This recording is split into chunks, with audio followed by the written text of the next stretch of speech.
Okay, good morning, everybody. We want to give you an update this morning on our operations in Afghanistan at the Hamid Karzai International Airport, and I'm going to ask General Taylor to come back up here. I think I botched his title yesterday, Deputy Director of the Joint Staff for Regional Operations. That's right, J35. So I got that wrong yesterday, and I apologize for that. But before I ask the General to give you an update, there's a couple of other things that I do want to get out there. First, on Haiti, in support of the U.S. Agency for International Development, their Bureau of Humanitarian Assistance, U.S. Southern Command is working to assess damage, develop common operational pictures, and provide life-saving support for the people of Haiti. They stood up a Joint Task Force Haiti, which will be led by Rear Admiral Keith Davids, who is the Special Operations Commander South there at Southcom. He's going to be currently operating, or is currently operating from Homestead Air Reserve Base.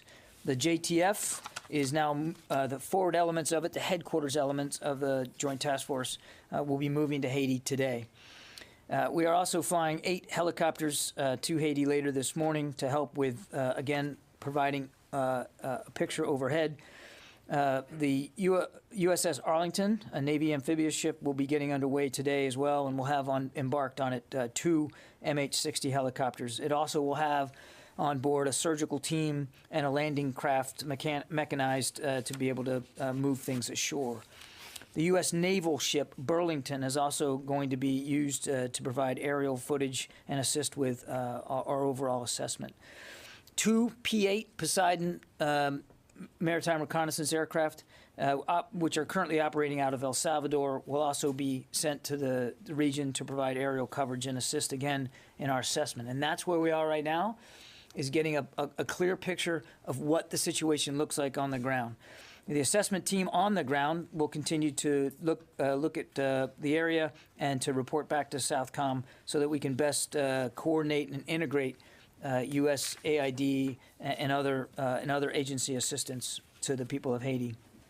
There are also 2 U.S. Coast Guard cutters on station in southern Haiti. There are 7 additional cutters now moving forward.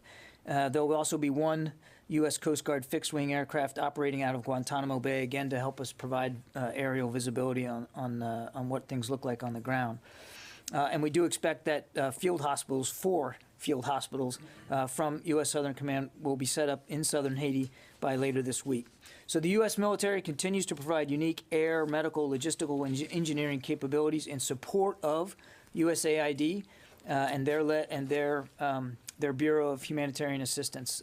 They are leading this effort. We are supporting them to help save lives and alleviate human suffering in these critical early stages of a disaster relief operation. So we'll have more to say in coming hours and days on that, but I wanted to give you an update on Haiti. Another update on COVID response efforts in response to the latest surge, and at the request of FEMA, the Department of Defense is identifying 5 medical assistance teams to support efforts around the nation. These teams will be comprised of about 20 medical personnel, including doctors, nurses, and respiratory therapists. Currently, the department will provide a medical assistance team, one of these medical assistance teams, to a hospital in Lafayette, Louisiana. We expect that there could be additional requests from other states for other teams, and so that's why we're being prepared to stand up 5 teams. But one of them will be dedicated to going to Lafayette, Louisiana, again at the request of FEMA and the state of Louisiana. So we're continuing to lean forward to help our fellow Americans deal with this latest surge in the pandemic. And again, as we have more information and more things to report to you, we certainly will. So with that, I'm going to turn it over to General Taylor. And for clarification on the teams, they're all military personnel that are on these teams? These are military medical assistance teams. Yep. Great. Okay, General, if it's okay if I can leave all my stuff on the podium, I'll turn it over to you. Good morning.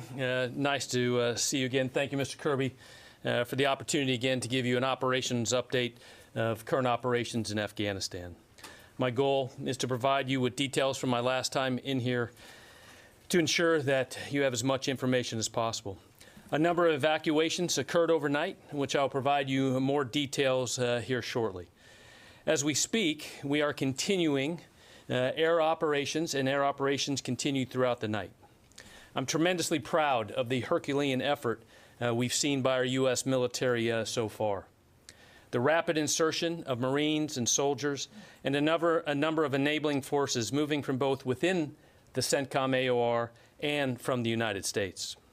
Yesterday, the U.S. military footprint in Afghanistan started at about roughly 2,500. And by the end of today, there will be more than approximately 4,000 troops on the ground in Kabul. Forces will continue to flow in and reinforce the State Department and DoD effort there. The operation is ongoing, and I'd like to give you a few more details on that operation. HKIA remains secure. It is currently open for military flight operations as well as limited commercial flight operations. Throughout the night, 9 C-17s arrived, delivering equipment and approximately 1,000 troops. Additionally, 7 C-17s departed. These flights lifted approximately 700 to 800 passengers, and we can confirm 165 of these passengers are American citizens. The rest are a mix of SIV applicants, third country nationals. Responding to the situation at HKIA, our initial focus was to insert forces and equipment. As part of this force flow concludes, the speed of evacuation will pick up. Right now, we're looking at 1 aircraft per hour in and out of HKIA. We predict that our best effort could look like 5,000 to 9,000 passengers departing per day. But we are mindful that a number of factors influence this effort, and circumstances could change. We will keep you updated. There are a number of unexpected challenges that can occur for personnel in a complex and dynamic security environment. We are confident we have taken the right steps to resume safe and orderly operations at the airport. We continue to prioritize the safety of military personnel and those who await evacuation from Afghanistan. With great effort and care, we proceed through each day of this work. You have likely seen the image floating around of Afghan families in a cargo plane. This speaks to the humanity of our troops in this mission, the skill and professionalism of our U.S. military. The last point I'd like to make is about the assessed threat right now. We have had no hostile interactions, no attack, and no threat by the Taliban. We remain vigilant. We also have not experienced any additional security incidents at HKIA. We retain the security of HKIA that enables the safe, orderly evacuation of Americans and Afghans. I want to reinforce that we are focused on the present mission to facilitate the safe evacuation of U.S. citizens, SIVs, and Afghans at risk, to get these personnel out of Afghanistan as quickly and as safely as possible. That mission has not changed. The mission is of historical significance, and it is incumbent upon us to be resolute in the protection of American and Afghan lives. Thank you. Mr. Kirby. Thanks, General. Okay, Bob. So, John, I have a narrow question for the General and a broader question for you, if I could start with him, if you don't mind. Oh, right? Sure, absolutely. I'll just leave. That's fine. General, I think you said that you would ramp up to 1 aircraft departure per hour. That's the planning figure. And when would that, my question is, when will you get there? We hope within the next 24 hours. And so as the commander on the ground continues to build the combat power there and flights are available, that is the goal. Okay. If I may ask a question of you, John? Yes, sir. The General mentioned that there have been no hostile threats from the Taliban at the airport. I'm wondering, does the U.S. have an arrangement with the Taliban to allow the evacuation airlifts to proceed until August 31st? And the second question is, under what circumstance would the U.S. troops leave before August 31st? So on your first question, Bob, what I would tell you is coming out of General McKenzie's discussions with senior Taliban leaders in Doha, our commanders at the airport are in communication with Taliban commanders on the ground outside the airport. There have been discussions. There is communication between them and us. And I would just let the results speak for themselves. I'm not going to get into the details of how those discussions are progressing, because there are interactions multiple times a day. And as the general said, I think very well, there's been no hostile interactions from the Taliban to our operations at the airport. So the point of that would be to allow, that the Taliban is willing to allow it to proceed, and they're cooperating in that regard. I would just let the results speak for themselves so far, and we're not taking anything for granted. And the prior to August 31st, part of my... Oh, I'm sorry, yeah. Right now, as the general made clear, the mission runs through August 31st. The commander-in-chief made it very clear that we were to complete this drawdown by August 31st, and which now includes the drawdown of American citizens, the pulling out of American citizens and drawdown of our embassy personnel. So that's what we're focused on. That's the timeline we're on. And as the Secretary made clear to leaders even as recently as this morning, time is of the essence, and we all share a sense of urgency here. But right now, the mission runs to 31st of August, and I won't begin to speculate what happens after that. Do those discussions with the Taliban include talk about allowing Americans or Afghans through some of these Taliban checkpoints, or even potentially expanding the perimeter around the airport so more people can get there safely? That's one of the things that we're hearing, is that people can't get through these Taliban checkpoints. They can't even get to the airport to leave.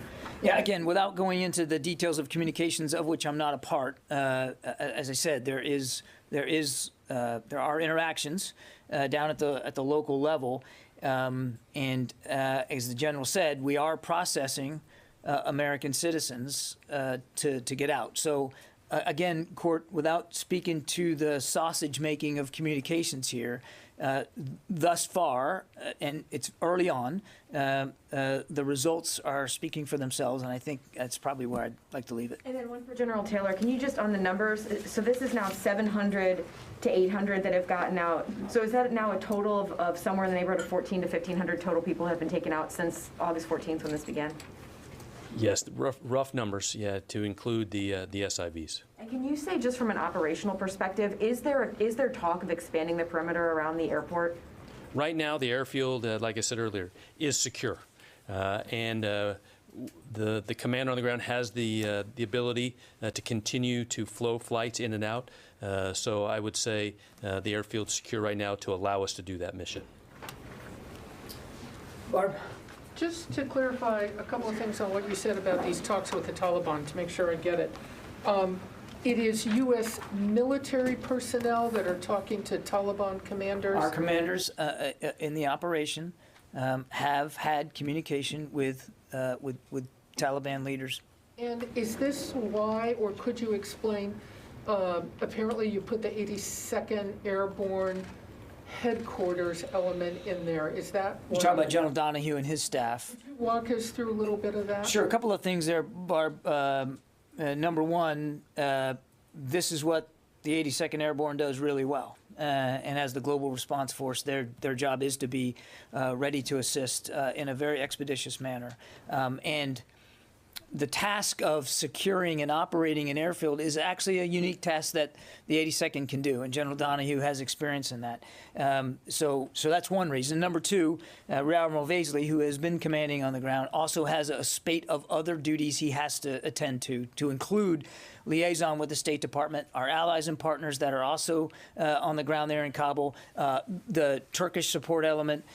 There's a lot of things to do, so we felt like this division of labor made the most sense given the urgency of time and what we're trying to accomplish in the next couple of weeks. So the 82nd, I'm sorry, just to make sure, 82nd is in command at the airport, and the general you mentioned is the one talking to the Taliban. I'm not going to talk about specific conversations, Barb, or who's having what. Our commanders, in fact, I don't even... Admiral Vaisley has been there throughout this thing, and I don't know exactly, maybe the general knows when General Donahue is getting there. But just suffice it to say that our commanders there at the airport are charged with securing that airport and keeping it secure, and to doing what is required to keep it secure and to get operations back up and running and to be sustained. And they will and should have whatever interactions they believe are necessary to accomplish that mission. I'm not in a position now, and I won't begin to get into a position where I'm detailing every single conversation or what the details of that are. I think, as I said to Courtney, the best judge of how we're doing is how we're doing, and the results that we're achieving. And I think I'd leave it at that. John? Let me get to Helene, and then I'll come to you, Tom. Go ahead, Helene. Thank you, Kirby. This is for General Taylor. I understand that the Marines are there and our troops are there and they're under orders. We don't want them getting into a combat situation with the Taliban. So you do have a little bit of a balance that you have to strike between getting this orderly evacuation out of the airport, but at the same time, we know that there are reports on the ground from your SIV applicants that a lot of them are getting beat up on the way to the airport, they're getting beat up outside of the airport. How do you manage then, and I know this is a bit of what Courtney and Barbara are both asking you, but how do you manage to strike that balance between, we're not here to get into a fight, we just want to get our people out, but you got to get your people to where they can get out? Sure. So as we look at the military task and requirements of securing the airfield, that's what we are absolutely focused on doing to ensure that part of this whole mission is being able to be completed. I'd really, on the outside, as we talk about on the outside of the airfield and through Kabul and that process there, I'd really have to push that over to the Department of State because our mission right now is that securing of the airfield to allow those that come onto the airfield to quickly be put on aircraft and evacuated. Tom. John, I want to get back to the numbers of Afghans and others trying to get out. If you look at the SIV people, special immigrant visa, and their families, there are estimates of 70,000 to 88,000. And then you add the P2 people who are trying to get out to a third country, and then maybe hundreds, if not thousands, beyond that. So all told, the total universe we're talking about is probably 100,000 people trying to get out of Afghanistan. Given that, are you confident with your planning that by the 31st you can get all those people out, or is that uncertain? What we're confident is that we're going to maximize capacity to the degree that we can. And that at max capacity, as the general said, given what could be more than 24 sorties per day, you could get to 5,000 to 9,000 people out per day. Our focus is on, again, making sure that the environment, the conditions are set to be able to do that. As I said the other day, airlift is not going to be a limiting factor, but it also is going to require and has required constant liaison with our State Department colleagues who are obviously in charge of administering the special immigrant visa process and the other priority visas that you mentioned. So we're working hand in glove with them on the manifest. You know, who's being processed, when they're being processed, and making sure that that they're ready and able to get on flights out of that. So it's a complex interagency effort here, Tom. What I can tell you, I can't guarantee a certain number by a certain day. I wouldn't do that. As the general rightly said, weather can play a factor. In fact, weather has played a factor today. So what we think is at max capacity, 5,000 to 9,000 per day, a couple of dozen sorties, maybe even more per day, conditions permitting. But it has to be done in close concert with our State Department colleagues. And so we'll do as much as we can for as long as we can. And you talk about the 31st, the mission coming to an end. That's an arbitrary date set by the White House. The White House could, the president could, I know this is a question for the White House, extend that deadline into September as long as the airport is secure. Isn't that right? The mission that we've been given, Tom, is to conduct this drawdown by the 31st of August. But if the airport's secure, you could continue into September, couldn't you? That's a decision that the President, Commander-in-Chief would have to make our mission right now. That we have to talk about what we're doing now, Tom, and what our focus is, and that's on getting this completed by the 31st of August. Okay, John, Jen. can I follow up on the agreement with the Taliban? Do you have an agreement with the Taliban that they will allow for safe passage to the airport for SIVs, number one? And there also are reports that you are having to negotiate now with former Gitmo detainees. One of the leaders in Qatar is a well-known Gitmo detainee who was released in 2014. Are you finding yourselves having to negotiate with former Gitmo? I know of no negotiations with former Guantanamo Bay detainees, Jen. On your first question, I think I would just, again, leave it to what I've been saying. There are interactions at the airport by our commanders with Taliban leaders out in town. As I said, they are charged with making sure this is a safe and secure environment, and we trust them to have the interactions they feel they need to have to ensure that in every aspect, across the whole spectrum of what this mission requires of them, that they can do it safely and efficiently in an orderly manner, and I'm not going to go beyond that. And John, why are we not hearing from Defense Secretary Austin and General Mark Milley? The chairman and the secretary are, as I think you would understand, extremely busy in communication with commanders on the ground, with General McKenzie, with the interagency, and I have every expectation that at the appropriate time, you'll hear from both of them. Naya.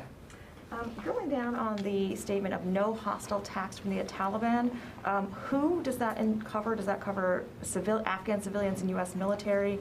And is that limited to the airport, or is there also monitoring of Taliban attacks outside of the airport? Mission is about the airport. As the general said, there's been no hostile interactions with the Taliban on either our people or our operations. And can you confirm, so there is no tracking of what the Taliban is doing? Our focus is on security and the operation of the airport. I mean, I haven't gotten to anybody on the phone, and I need to do that, or I get in big trouble. Megan.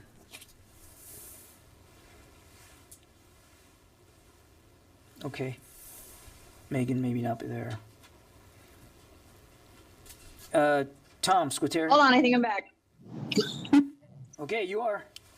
Yeah, unmute. Okay, so is there an estimate of how many people are still currently at the airport? And does that include people, not just Americans and SIVs, but people who kind of bum rushed the airport a couple of days ago, and how is that situation being handled? And is there a hope for them to get out as well?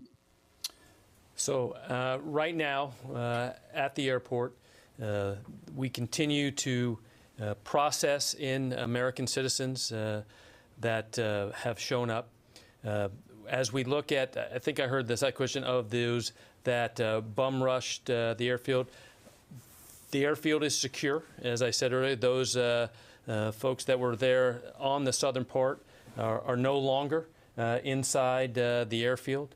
And there is nobody no longer in there. And as you saw, we were able to get some passengers are out the day before. But right now, I don't have the number of those waiting for flight right now, but I'll be able to get that later on. Let me go to another one on the phone here. Paul Shinkman from U.S. News. Yeah, hi, John. Two questions. Is the U.S. aware of any remaining vestige of the 300,000 Afghan security forces that it trained that are still operational? And if so, is the U.S. supporting them in any way? And then secondly, has the secretary or any other senior official at the Pentagon spoken with any of their Afghan counterparts, or I suppose at this point, people who are former Afghan counterparts since Sunday? I know of no high-level communications here from the Pentagon with Afghan counterparts over the last couple of days, and I'll let the general take the question about the ANSF. We do know that commanders on the ground are continuing to communicate with for ANDSF, and specifically on the airfield, we do have approximately 500 to 600 ANDSF that are assisting us with that security. Okay, back in the room. Carla. Thank you, John. I'll start with you, and then I have a question for the general as well. What advice, John, do you have for the Afghans who assisted the U.S. and now can't get to the airport or are in Kandahar and can't even get to Kabul, and they feel left behind? What's the advice the Pentagon is giving them? What I tell you is, largely speaking, we know we have an obligation to help these individuals and their families who helped us so much over the last 20 years. And we have been focused on this for quite some time. There is a process by which they can apply for these visas. And the State Department has now opened up the umbrella for other, what they call P1 and P2 opportunities. I'm not an expert on that process, Carla, but there is a process to follow, and I'd highly encourage, if they aren't already in the system, to get themselves into the system. And I understand, if I think I understand the second gist of your question is, are we going to be able to physically move someone from somewhere else in the country into the airport? And right now, our focus is on the airport itself and making sure that it stays safe and secure, and that operations, air operations, which have resumed, can sustain themselves going forward. And there's an awful lot that has to be done in that. So, again, sacred obligation we take very seriously. There is a process, and I would highly encourage them, if they're not already in that, to consult with State Department officials to get themselves enrolled in that. And then what we'll do, as we've said from the beginning, is help get them out of Kabul. And we are also working very hard here locally to help get them, if they need temporary lodging here in the United States while they complete that processing, to do that. And you saw just yesterday,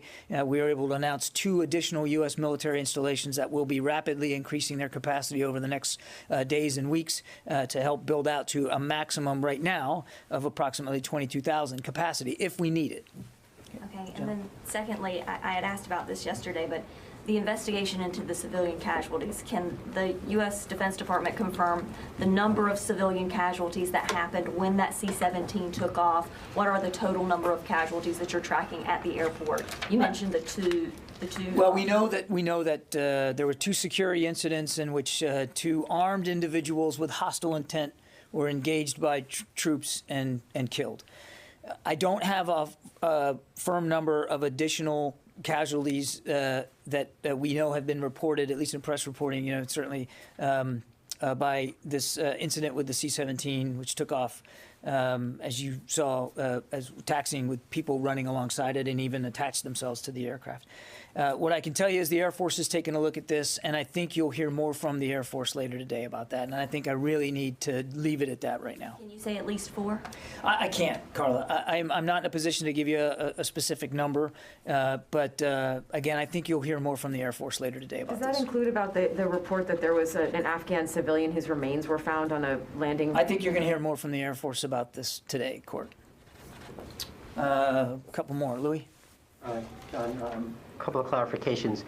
General Donahue from the 82nd Airborne is headed to Kabul to become the overall commander of this particular mission. What happens to Admiral Vaisley? And then another question. No. Admiral Vaisley maintains the position as commander for the entire mission as US 4A forward.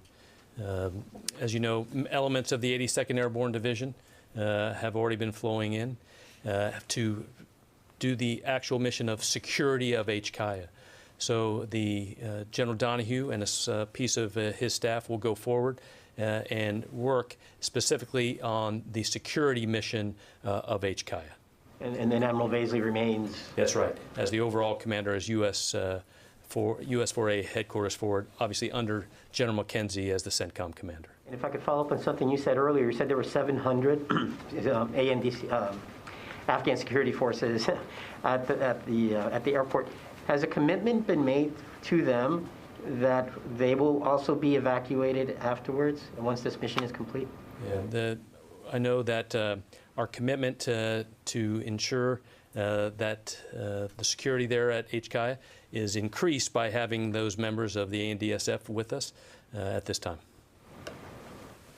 I mean, Louis, I think that would have to, it would be a decision by those individuals if they wanted to apply for, a visa and to pursue that approach.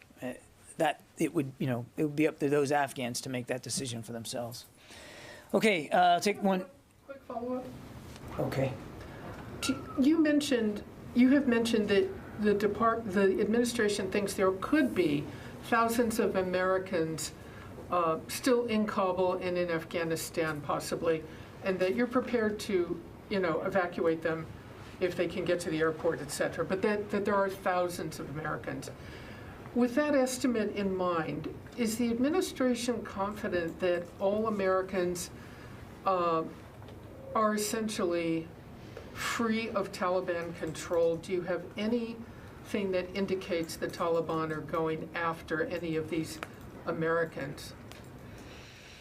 Well, there's a lot there, Barb. I can only tell you what we know, and that there hasn't been any hostile interactions by the Taliban to our people or to our operations. Part of our operations include helping evacuate American citizens, and that process continues. The general gave you an update, 165 or so just in the last 24 hours. I can't speak to the locations, the whereabouts of every single American throughout the country and their desires to stay or to go. That's just something we're not equipped to do here. Again, you've got to understand the limited, tailored mission that we're trying to conduct right now.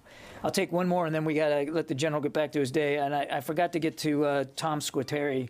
So, Tom, I'll give it to you. Hi, thanks, John. Good morning. Just to follow up on the security at the airport, the Turks were supposed to be in charge of security there. What's the role that they and other foreign militias, or not militias, foreign militaries may be doing to help? Thank you. No, good question. And the Turks remain absolutely linked into the security mission with US 4A. So they're continuing to assist in the security and the running of HKIA.